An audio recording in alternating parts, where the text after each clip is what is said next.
All right. How are you doing? Well, Matt Lee. how are you? Nice to see Andrea Mitchell here again. Thank you, ma'am. I'm here after a rather big trip. All right. So are we? We're set. Everybody good? Great.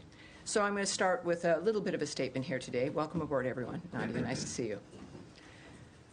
During my first briefing, I said that under President Trump, peace through strength is back. That was clear from day one under this administration. The 11 days since my first briefing have further proven it. In an important advancement for peace, America's top diplomat, Secretary Marco Rubio, and National Security Advisor Mike Waltz traveled to Jeddah, Saudi Arabia, to meet with the Ukrainian delegation. As a result, Ukraine expressed readiness to accept the U.S. proposal to enact an immediate interim 30-day ceasefire to the Russia-Ukraine conflict. The ball is now in Russia's court, and even more advances have been made after Envoy Witkoff's visit there as well. Following this historic meeting, Secretary Rubio traveled to the G7 in Canada, where our partners expressed support for a swift end and a durable end to this conflict. And as we pursued peace, our nation also showed strength. Under the President's direction, this administration invoked the Alien Enemies Act of 1798 to initiate the removal of hundreds of dangerous members of the Tren de Aragua, a vicious, violent foreign terrorist organization, which has been threatening our nation, conducting irregular warfare, and terrorizing Americans. We express our sincere gratitude to President Bukele of El Salvador for playing a pivotal role in this transfer. As Secretary Rubio said, once again, President Bukele has shown he is not only the strongest security leader in our region, he is also a great friend of the United States. In our fight against terrorists, President Trump ordered the launch of decisive and powerful U.S. military deterrence operations against the Iranian-backed Houthi terrorists in Yemen. Following the strikes, Secretary Rubio noted that the President, quote, sent a powerful and clear message. These attacks on U.S. vessels and global shipping must stop, and we will hold you accountable. We will protect our people and freedom of navigation. In furtherance of President Trump's maximum pressure policy on the Iranian regime, last week the State Department announced sanctions on Iran's oil minister and shadow fleet that facilitates Iran's illicit crude oil trade. These actions were taken to stop the flow of revenue to the Iranian regime that uses to fuel conflict in the Middle East, advances its nuclear program, and supports its terrorist proxies. In addition, the State Department will consider revoking the visas of foreigners who have supported Hamas and unleashed anti-Semitic harassment, intimidation, vandalism, and violence on America's college campuses. As Secretary Rubio said on March 6th, those who support designated terrorist organizations, including Hamas, threaten U.S. national security. And we intend to use the Department's broad authority to revoke visas when information comes to light indicating a visa holder may be inadmissible or ineligible under U.S. immigration law. Here's the bottom line. Secretary Rubio's State Department remains committed to advancing the national interests of the United States. Peace through strength is back. Not that we have a lot of things to discuss, and I see it all on your faces, but it is good to be back. I've been away for, I don't know, 10 days now or so, but I'm looking forward to answering your questions. We will begin again with Matt Lee. Thank you, Tammy. I had three processy kind of questions, but for the sake of my colleagues, and I know there's a lot to ask, I'll break it down to two. They'll be very brief. All right. One, on the South African ambassador, who the Secretary declared PNG on Friday. Sure. The South Africans seem to be a little bit miffed that they learned about this from a X post, and I understand there was a meeting at which a formal diplomatic note explaining this was handed over. Can you, what day was that, the meeting? Well, it was the same day of Friday. The announcement, yes. So after Secretary Rubio made his decision, our senior level diplomats convoked the South African embassy staff for an in-person meeting at the State Department. At this meeting, our officials delivered the official notification of Ambassador Rasool's persona non grata status and it was done. Okay, and I understand that his privileges and immunities expire today, and then he has to leave by Friday? That's right. So he has, for these 3 days that passed, he's had his privileges, but those did expire today. And he has, technically, it's a week from the notice, and so that expires now on Friday. Okay. He'll need to be out of the country. Okay. And then my second one is what you mentioned before on the AEA, the Alien Enemies Act. As you know, as this building certainly knows, there are several provisions that or several criteria that have to be met in order to invoke this. One is there being a declaration of war with the country in which this force is from, or that the invasion or incursion, or however you want to call it, is being orchestrated or influenced by a sovereign state. Does the U.S. now regard Nicolas Maduro as the legitimate head of state of Venezuela? And secondly, if you do, or even if you don't, are Maduro and the state of Venezuela now covered by the Foreign Sovereign Immunities Act? You know, just before I came up here, my colleague, Caroline Leavitt, had a great deal to say about this. This belongs at the White House. This is a dynamic that's happening out of the White House. This is a legal. Well, but I also, in addition to that fact of referring you back to the White House and to DHS regarding this, this is in the courts. And as you know, I'm not going to pontificate on or guess or muse about what's going on with the courts at this point. So clearly the White House has been very transparent. Caroline was very clear this afternoon about their approach. Clearly, they feel that this is something they want to litigate, and they're going to. And for the good of the American public, it's an important thing to do. Everything we know that the Trump administration is doing, certainly President Trump himself and his team, is in the interest of the United States. I understand that. And that's why he was elected. People are excited about the nature of the actions that we're taking swiftly. And this is one of them, and we will see it play out in court, and that's the extent of what my question is not about. So now there's a third section. I thought you said you were going to forego the third part. No, I'd just like to have an answer to the first question.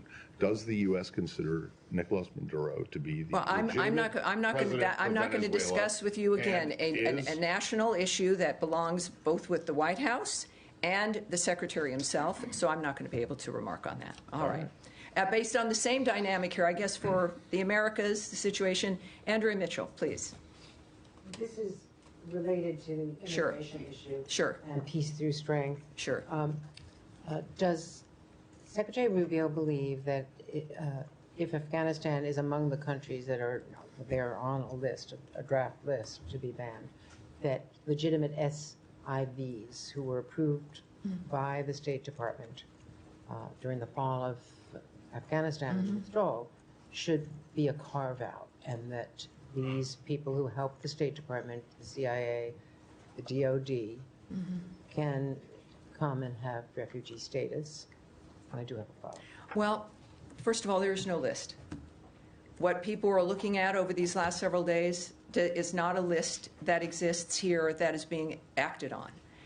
There is a review, as we know through the President's executive order, for us to look at the nature of what's going to help keep America safer in dealing with the issue of visas and who's allowed into the country. But what has been touted as something that is an item through the State Department, it just simply isn't the case. So the premise, I have to say, I certainly can't speak to because it's not accurate.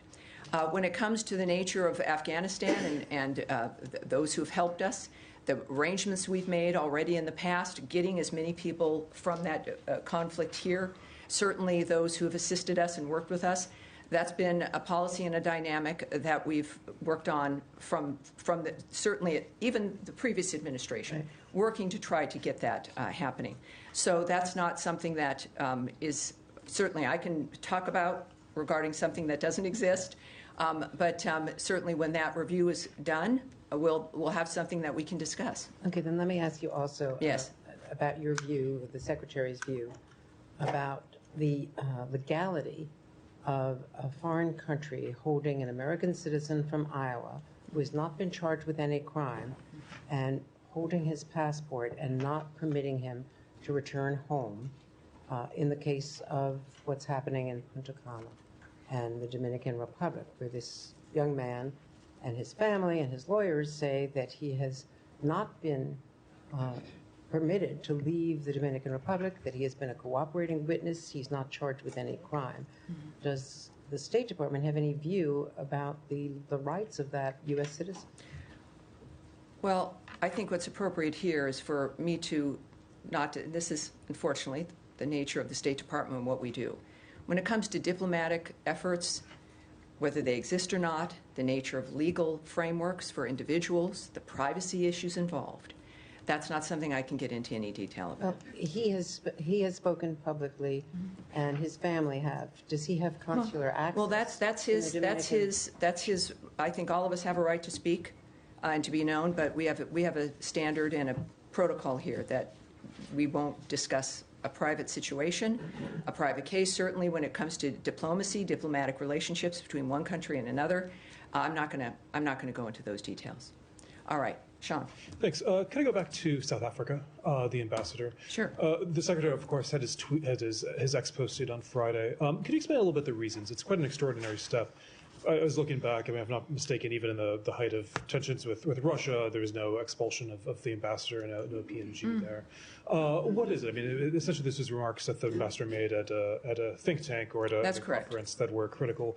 What I'm getting at is, should other ambassadors be on alert? Can they not criticize President Trump without fear of being expelled? Well, I think it's not about criticism. This was the equation of the president and the country with white supremacy. It was an allegation that casts such an awful light on the nature of the country, on individuals.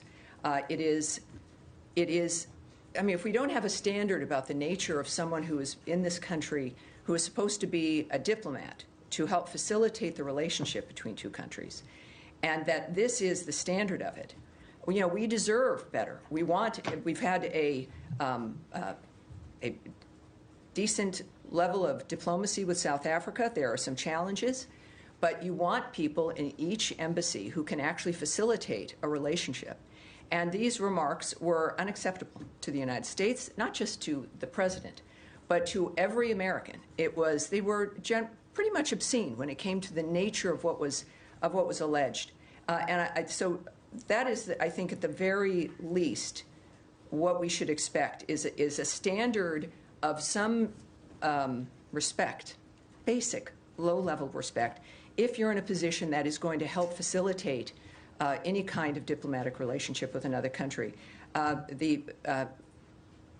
This particular individual certainly didn't meet that standard, and it is a message to people of what America expects, what the president expects, what the Secretary of State expects, what this whole administration expects when it comes to treatment of the nation itself and as a result of the people in this country. And so that's why it was done. Sure. Could just expand on that. South Africa today said that it wants to have a better relationship with the United States. Are you open to that? I mean, there's been the Secretary of State away from the G20. Are you of the view that South Africa can report the relationship despite the criticism that's come from this building? Well, I think both the President and the Secretary of State have made it clear what the problems are and what they have an issue with when it comes to South Africa. The unjust land expropriation law, as well as its growing relationship with countries like Russia and Iran. That's what prompted the serious review of our South Africa policy, which continues to be underway. They have taken also, the South African government, aggressive positions toward the United States and its allies, including accusing Israel, not Hamas, of genocide in the International Court of Justice, and reinvigorating its relationship with Iran to develop commercial, military, and nuclear arrangements. So this isn't one just of demeanor or decorum, however they add into it. This is a matter of a nation that is, we've again made it very clear, taking steps that are not in the best interest of providing a safe, secure, more prosperous America, let alone world, when it comes to the decisions they're making. So all of this is under review, but obviously part of it is, within the diplomacy of it, is to encourage a change in policy and posture. Of course that would be the point. The point is to encourage a change. What I've seen with the trips we've made with the diplomatic adventures, of course, as well as the G7 summit in Canada, is the nature of the Secretary of State is to make things better for people. It is not to punish or to target people or countries. It's the nature of changing policy and creating better environments for all of us. And I've seen that in motion in every dynamic. And that's the case here with South Africa as well. Nadia, yes. Thank you so much, Tammy. Good to see you. I have a couple of questions. On Yemen first, what is the U.S. strategy regarding Yemen? Is it degrading the capabilities of the Houthis that they don't pose a threat to U.S. interests, or is it destroying them completely? Because there's conflicting statements from U.S. officials saying, like, we're not going to interfere with the civil war in Yemen. Well, what we've seen, of course, in the past when it comes to the Houthis, it was a tit-for-tat strike. If the Houthis would be sending missiles or attacking both commercial and military ships, what the previous administration did is they would do one strike as a tit-for-tat dynamic. What's happening now is a complete shift when it comes to the nature of why it's going on, which is to stop the assault on the maritime traffic in that area.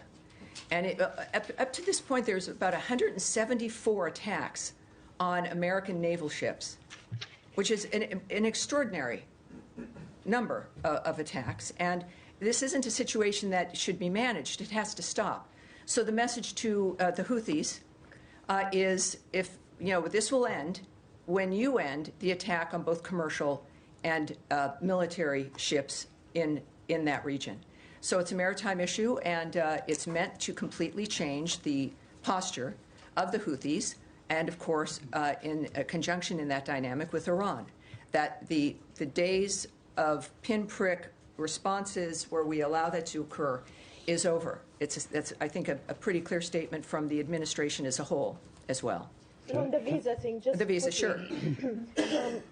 is the area clear when it comes to revoking visas for foreign students?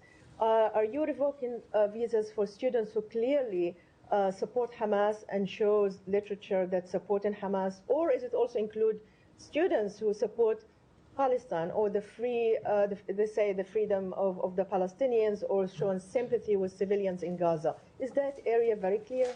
Well, what Secretary Rubio has been saying on a number of different interviews is that this is about, when you think about someone applying to come into the country to get a visa, if you were to say everything that he ended up doing as would be his goal upon entering the country, we would never have issued the visa. So you have a dynamic, whereas if there's going to be certain kinds of actions that you're going to undertake, that we don't accept that. Every country has a right to control its borders and to determine who's going to come into the country. So in this particular instance, there's also, I know, a freedom of speech argument. But this is not about speech. It's about actions. It's about things that were done. And of course, I don't want to go further because also this is within a court dynamic. America's got the best court system in the world, and there will be arguments on both sides, no doubt, regarding this. But it has to be argued, it has to be litigated. But the actions that we take and the decisions we make are not about content. It's about actions that are occurring, and certainly in that particular case. Yes. Can I? Go ahead. Can I? Hi, Tammy. Hi. Thank you. Just to follow up on the Houthis question, so President Trump said every shot fired by the Houthis will be looked upon as a shot fired by Iran. So we're wondering, if Houthis don't back down, is the United States prepared to attack Iran or give Israel to do so? I think you're referring to President Trump's Truth Social tweet, and I'm sure you all have it on your phones. You should, because I'm going to refer you right back to that tweet. It speaks for itself. Right. Just to follow up on a different topic Sure. in that case. So Voice of America and Radio Free Asia is one of the outlets under Voice of America. They have written extensively on the oppression of Uyghur Muslims by Chinese authorities. Actually, their reports have raised awareness about the plight of Uyghurs. And this is a topic that the Secretary feels strongly about as well. We've just seen him last week impose sanctions on Thai officials over deportation of Uyghurs to China. That's right. What does he think about the shutdown of this outlet? Does he support this decision?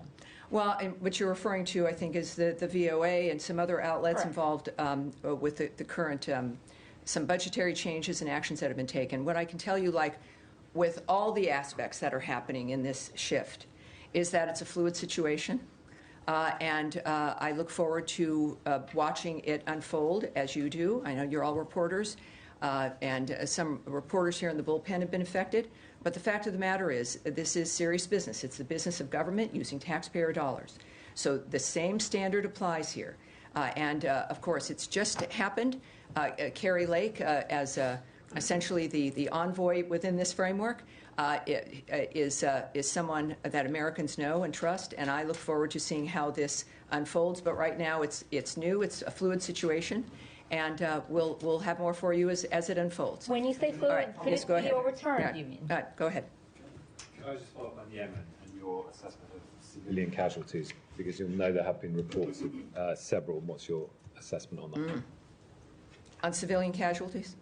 Well, under no situation does anyone want that. This is a horrible dynamic. At the same time, the Houthis are pirates who have commandeered an entire country, in addition to attempting to commandeer and threaten and harass shipping in the maritime area there. So when we think about this dynamic, America seeks to avoid that situation, but we're now in a position where it has become untenable. America's position in this kind of a regard, it's an unfortunate framework of war and of tensions and conflict like this. But of course, we lament, I think, this country of all countries, and what we've done and what we've accomplished. We lament the loss of life. That's the aspect. Because I think this is part of the real story. All of the aspects of what the Trump administration, what Secretary Rubio and everyone now in this new administration is focused on, and maybe it surprised people, it shouldn't have, is peace, is to stop the wholesale slaughter of people, is to stop the chaos that reigns through certain regions, is to make sure, especially with certainly Ukraine and Russia, is to make sure in every place where there's conflict that the people that are alive today might be alive tomorrow. And it's imperfect. It's not something that any of us can sometimes predict the end result of. But this is an administration and a president and a Secretary of State who's made it clear that this, if there is a hallmark, the hallmark is fighting for peace and an end to this kind of chaos that has destroyed Yemenis' lives, and it destroys, obviously, too many lives around the world. Now, yes, sir, you've been waiting patiently. Yes, sir. Two quick questions on the Palestinian issue. One pertaining to Gaza. Aid has not been allowed in since the 2nd of March. The situation is very dire. I was wondering if you are really concerned about this, especially, this coincided with the beginning of Ramadan as well, where people need food and water and so on. I mean, is starvation used as a method to pressure people? Isn't that a war crime of some sort internationally? Well, for the horrible suffering of the Gazan people, we know where that sits. It sits with Hamas. We know that within the ceasefire, and why we fight for the ceasefire and want it to continue, is in fact to make sure that food and aid is moved into that region. The United States has led the way in that regard. We also know that at this point, when it comes to the nature of what Envoy Witkoff has worked on and what all of us still focus on, is in fact what your concern is. Making sure that there's a situation on the ground that allows food to get to the people who need it, that allows aid to move through to the people who have been suffering because of the choices that Hamas has made throughout the years. And that is what we continue to work on. So everyone, certainly it's a concern, and that is why we continue to work to make sure that aid can get to the people who need it. Yes, sir. Go ahead. Follow up? Yeah. The Syrian Interim Authority last Thursday approved a new constitution. It has granted likely no rights for the minority like Kurds and Druze in Syria, and has been rejected by these minorities, labeling it against the democracy. What's the U.S. view on that constitution?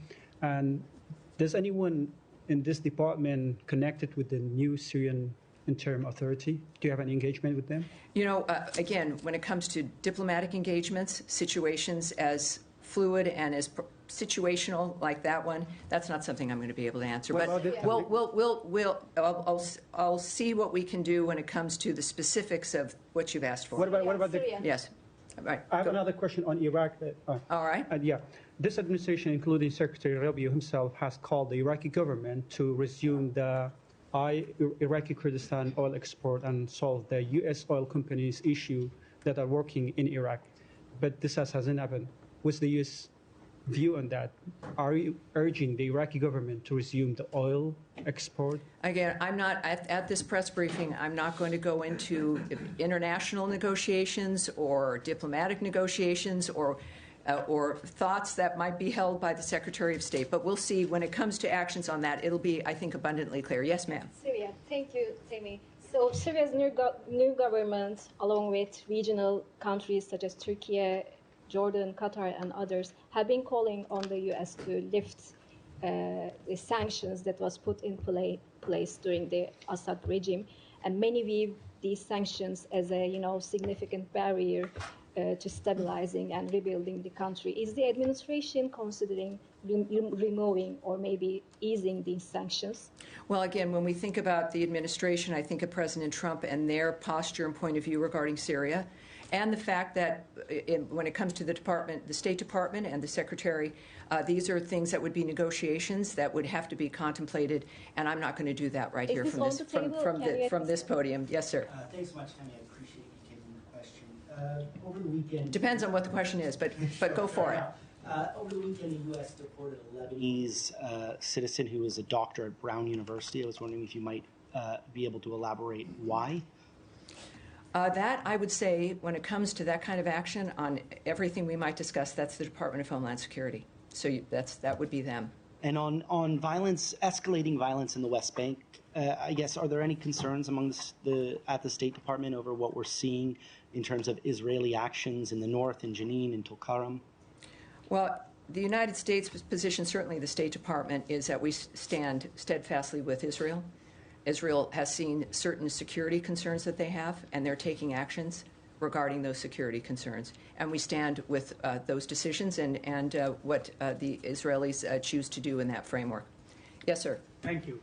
Two questions. Changing subject to South Asia. A few days before the elections, President Trump, then as a candidate, had spoken about, expressed concern about attacks on the Hindus in Bangladesh.